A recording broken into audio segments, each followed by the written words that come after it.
राधे राधे, जय श्री कृष्णा।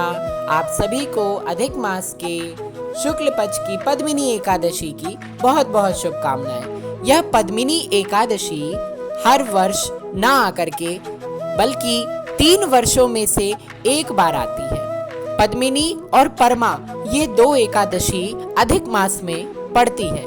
अधिक मास का एक नाम स्वयं पुरुषोत्तम मास है। पुरुषोत्तम मास भगवान श्री मर्यादा पुरुषोत्तम श्री राम का महीना है। इस माह में भगवान श्री विष्णु के विविध अवतारों की पूजा और सेवा करने का विधान है। इसमें आप श्री शालिग्राम की विशेष पूजा आराधना कर सकते हैं। आज मैं बात करने जा रहा हूँ 29 तारीख को पढ़ने वाली पद्मिनी एकादशी के महात्म्य की। तो आप सभी भगवान श्री हरि का ध्यान करके तिल तुलसी हाथ में लेकर के इस महात्म्य का श्रवण कीजिए। पद्मिनी एकादशी महात्म्य। एक समय भगवान श्री कृष्ण ने युधिष्ठिर को यह कथा का श्रवण कराया था, वही आज मैं आप सबको श्रवण कराने जा रहा हूँ। भगवान कृष्ण बोले, हे युधिष्ठिर, अधिक मास के शुक्ल पक्ष की एकादशी का नाम पद्मिनी है। इसमें मेरी और मेरी प्यारी वृषभानु दुलारी तथा माँ पार्वती व शंकर की पूजा करने का विधान है।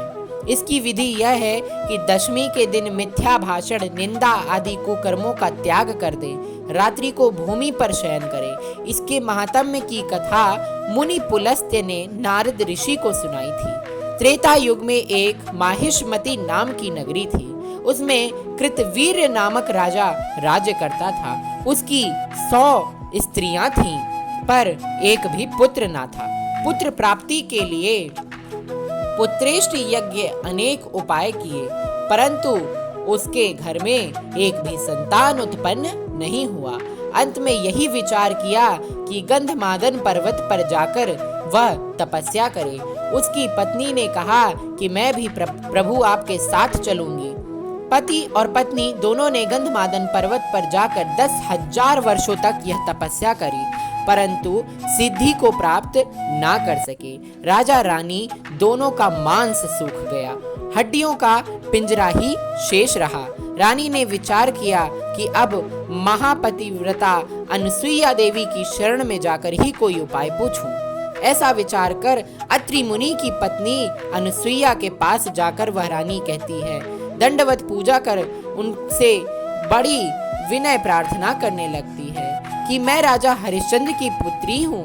पति के साथ तपस्या करने आई थी, परंतु 10,000 वर्ष व्यतीत हो गए माते, भगवान रूठे के रूठे ही रहे, एक पुत्र ना दिया।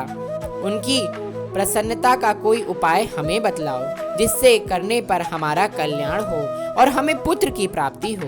तब अनुसुईया ने उत्तर दिया कि अधिक मास यानी पुरुषोत्तम मास में जो 3 साल में एक बार आता है, उसमें शुक्ल पक्ष की एकादशी का व्रत विधि पूर्वक करो। व्रत करने से तुम्हें अजय पुत्र मिलेगा, जिसको रावण भी विजय ना कर सकेगा। अतः प्रमदा रानी ने पद्मिनी एकादशी का व्रत श्रद्धा पूर्वक किया और कार्तिवीर्य नामक पुत्र को प्राप्त किया। कार्तिवीर्य महाप्रतापी राजा था। देवता दैत्य सब उसको प्रणाम करते थे। रावण जैसे को विजय कर उसने अपने जेल में उसको बंद कर दिया था। यह कथा 88,000 ऋषियों को महर्षि सूत जी ने सुनाई थी। जैसे अनेक रुई के पर्वत हों और एक चिंगारी अग्नि की हो, वैसे अनंत जन्मों के पाप हों और एक पद्मिनी एकादशी का व्रत कर ले तो वह उसको उसके पापों को जलाकर भस्म कर देती है। ये थी एकादशी के महात्म्य की कथा। इस महीने आने वाली एकादशी में भगवान को फल, मेवा व दूध दही का भोग लगाएं। राधे राधे।